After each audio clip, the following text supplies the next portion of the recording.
आप जैसा फरमाते हैं कि व्यक्ति का जैसा उपादान होता है, व्यक्ति का जैसा कर्म बंधन होता है, उसका कर्म फल मिलना होता है, उसके अनुरूप ही कुदरत जो है निमित्त जुटाती है। और ये लॉ ऑफ नेचर है, ये कुदरत का कानून है, उसके तहत ही सारा कार्य होता है। तो हमने पढ़ा है जैन दर्शन में खास तौर से द्रव्य, क्षेत्र, काल, भाव और भाव, ये पंच समवाय के बारे में सुना है। तो हम जानना चाहते हैं, हमारे श्रोता जानना चाहते हैं कि ये पंच समवाय वही संयोग है जो कि कुदरत जो है निमित्त के रूप में जुटाती है, और इनका अलग अलग क्या परिभाषा है और किस तरीके से ये अलग अलग जनरेट होते हैं और किस तरीके से ये प्रभावित करते हैं संयोगों के रूप में, निमित्त के रूप में। कृपया अध्यात्म विज्ञान की दृष्टि से थोड़ा खोल करके बताइए। जैन परिभाषा के मुताबिक द्रव्य, क्षेत्र, काल, भाव और भावी, ये जो तीन बातें, ये जो पांच बातें हैं,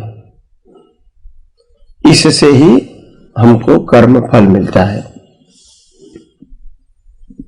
और ये कर्म फल मिलने के ये संयोग है, ये जब जुड़ेंगे नहीं तो रिजल्ट नहीं आएगा। और इसलिए रिजल्ट के लिए ये पांच कारण इकट्ठा होना जरूरी है।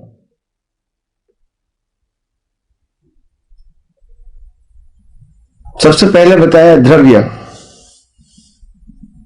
द्रव्य यानी कर्मफल तब मिलेगा जब द्रव्य यानी आत्मा होगा। बिना आत्मा बॉडी को कर्मफल नहीं कहते हैं। बिना आत्मा शरीर को जला दिया जाएगा, वो कर्मफल नहीं है। तो पहले द्रव्य। क्षेत्र, जो क्षेत्र में उनको फल मिलना चाहिए, वो क्षेत्र उसको मिलना चाहिए फल के समय। आप अहमदाबाद में रहते हैं मगर मुंबई का रिजल्ट है तो मुंबई जाना पर एक संजोग नहीं आएगा, वहां तक वो कर्म फल नहीं आएगा। मतलब क्षेत्र, आत्मा की हाजिरी, क्षेत्र की हाजिरी।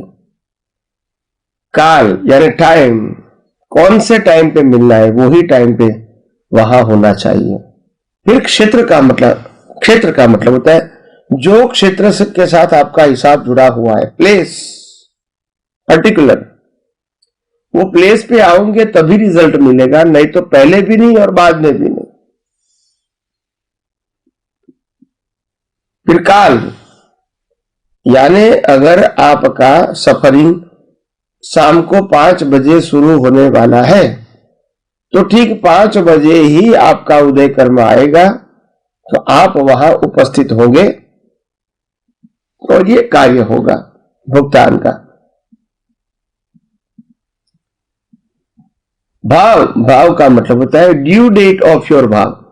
आपने जो भाव किया था उनकी ड्यू डेट है, उस टाइम पे उस प्लेस पे ड्यू होता है।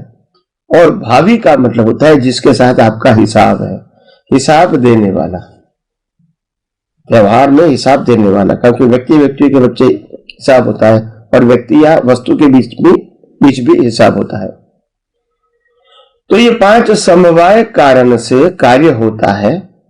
ये 5 समवाय कारण जब कर्म चार्ज करेंगे तो कॉज के अंदर इनबिल्ट होते हैं, मगर वो कॉज के रूप में होते हैं। और कुदरत जब रिजल्ट देते हैं तो फिजिकल फॉर्म में आ जाते हैं। कॉज एंड इफेक्ट, हम जितने भी कर्म करेंगे वो तो सूक्ष्म रहेंगे, उनका रिजल्ट स्थूल आता है। स्थूल कहो, स्पीच के लेवल कहो, मटेरियल के लेवल के कहो, व्यक्ति के लेवल के कहो, विचार के लेवल के कहो, ऐसे आएंगे। मगर भाव तो, सभी भाव तो सूक्ष्माति सूक्ष्म होते हैं। तो ये बात समझनी है। तो 5 समवाय कारण का मतलब होता है हमारा जीवन और जीवन के अंदर जो भी कर्मों की भुगतान की अवस्था आती है, वो सभी अवस्था 5 समवाय कारणों के अलावा संभव नहीं है। और इसीलिए हम अपने जीवन में ऐसा मानते हैं कि मेरी मर्जी से कुछ होगा या सामने वाले की मर्जी से होगा, तो दोनों में से किसी के पास फ्रीडम नहीं है। दूसरी बात, हम ये मानेंगे कि इस धरती पे, इस जगह पे होगा, वो भी फ्रीडम हमारे पास नहीं है। आप जहां पैदा होते हैं वहां आपका पुण्य नहीं ड्यू है, तो आपको जहां पुण्य होगा ड्यू वहां जाना पड़ेगा। चाहे टाउन कहो, चाहे सिटी कहो, जो भी कहो, विलेज कहो, जाना पड़ेगा, क्योंकि भुगतान का प्लेस आपका वो है रजिस्टर्ड कर्मफल में। यानी ये 5 समवाय जो कारण है उससे कार्य होता है, और वो 5 समवाय कारण कर्म बनते समय बीज में होता है, कुदरत इसका फल देती है व्यक्ति या वस्तु के रूप में। और इसीलिए ये सब बातें इतनी इंपॉर्टेंट है, आपको शायद छोटी लगती होगी मगर इतनी इंपॉर्टेंट है। ये बात ही आपको कुदरती रचना को कुदरती रचना देखने में सहाय करेगी। मित्र, आप कहेंगे मैं मेरी मर्जी से विचारता हूं, मैं मेरी मर्जी से बोलता हूं, मेरी मर्जी से करता हूं, या तो वो उनकी मर्जी से करता है, वो बार बार ऐसी गलतियां करता है, हमको परेशान करता है।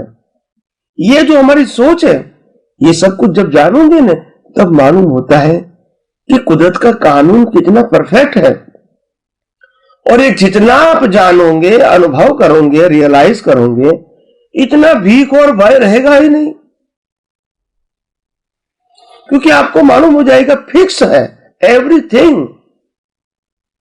किसी के पास अपनी मर्जी से, अपनी फ्रीडम से, हमारे पास से कुछ देने की या लेने की फ्रीडम किसी के पास कुदरत ने नहीं दिया है। ये सब बातें बहुत इंपॉर्टेंट है हर अवस्था को कुदरती रचना देखने के लिए। ऐसे नहीं दिखेगी, ये आंखों का सवाल नहीं है, ये बुद्धि का सवाल नहीं है। जितना जितना क्वेरी खड़ी होगी आपके विजन में, अंडरस्टैंडिंग में, सभी का सॉल्यूशन आपको देना पड़ेगा, तभी वो मानेंगे ये कुदरती रचना है। तो कुदरती रचना कोई शब्द नहीं है, शब्द तो समझाने का माध्यम है, मगर ये कुदरती रचना वो अनुभूति होना चाहिए, ताकि ब्लेम और क्लेम न करे, ताकि मालिकी भाव कर्ता भाव न करे, ताकि जन्म जीवन और मृत्यु का टेंशन न रहे, ताकि हमको मालूम हुए कि दुनिया में हमारा कुछ है ही नहीं, हम खुद ही संपूर्ण और सर्वस्व है। ये शरीर तो कुदरत ने साधन के रूप में दिया है कर्मों की, और कर्म आते हैं, जाते हैं, चले जाते हैं, कर्म खत्म हो जाएंगे, साधन को भी जला दिया जाएगा। तो इसमें ज्यादा डीप में जाने की क्या जरूरत है। मगर हम डीप में जाते हैं क्योंकि हम ये सब कुछ नहीं जानते हैं जो सनातन सत्य है, क्योंकि उसमें डीप में गए ही नहीं हम। जहां डीप में जाना चाहिए वहां नहीं गए। आज केवल दर्शन का मतलब क्या होता है? ये दुनिया का सभी सनातन सत्य है वो जान लेता है सिद्धांत के रूप में, तभी तो रागद्वेष नहीं होता है, तभी तो अज्ञान निकलता है। ऐसे कैसे निकलेंगे? चमत्कार थोड़ी है। तो इसीलिए हर बातों को हमको यथार्थ रूप से, यथार्थ फॉर्म में समझना पड़ेगा। जहां तक नहीं समझे वहां तक समझ लेना कि हम अपने जीवन में आगे बढ़ने के लिए इतने सक्षम अभी नहीं हुए हैं।